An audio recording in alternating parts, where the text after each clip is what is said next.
नमस्कार दोस्तों, आज मैं दो भाइयों और उनके पिता की एक कहानी साझा करना चाहती हूँ। चलिए शुरुआत करते हैं। पिता ने अपनी दो संपत्तियों को अपने बड़े बेटे के नाम कर दिया, जिससे छोटे बेटे को गुस्सा और दर्द हुआ। छोटे बेटे को समझ नहीं आया कि उनके पिता ने उसे संपत्ति से बाहर क्यों किया और वह एक दिन घर छोड़कर चला गया, क्योंकि वह पिता के इस फैसले से नाखुश था। जब पिता से उनके फैसले के बारे में पूछा गया तो उन्होंने बताया कि उन्हें लगता है कि छोटा बेटा संपत्ति को संभालने के लिए सक्षम नहीं है और उनका कुछ गलत लोगों के साथ उठना बैठना है। पिता का मान रखते हुए बड़े बेटे ने संपत्ति को स्वीकार कर लिया, लेकिन उसके बाद एक दिलचस्प घटना हुई।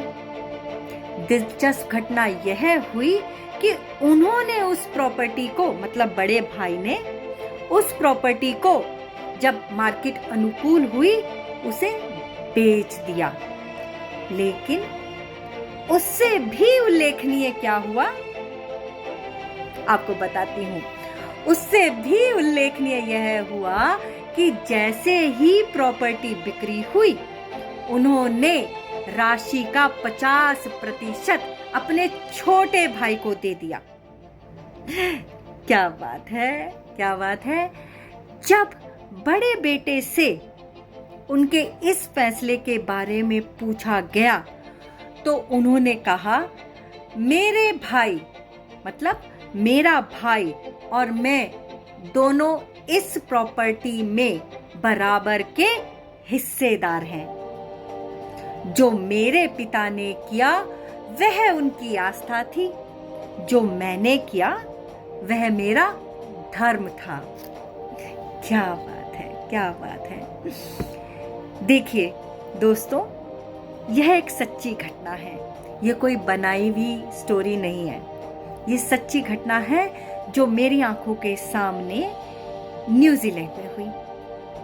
चलिए बताते हैं कि इस कहानी से हमें क्या शिक्षा मिलती है। इस कहानी से हमें विश्वास, जिम्मेदारी और भाई बहन के प्यार के बारे में एक महत्वपूर्ण सबक मिलता है। पिता के संदेह के बावजूद बड़े बेटे ने खुद को बुद्धिमान और उदार साबित किया और पारिवारिक संबंधों में एकता और निष्पक्षता के महत्व को उजागर किया। आशा करती हूँ कि मेरी ये कहानी आपको बहुत अच्छी लगी होगी। स्टे टुगेदर, भाई बहनों में प्यार बना रहे, यही मैं आपसे सबसे प्रार्थना करती हूँ। धन्यवाद।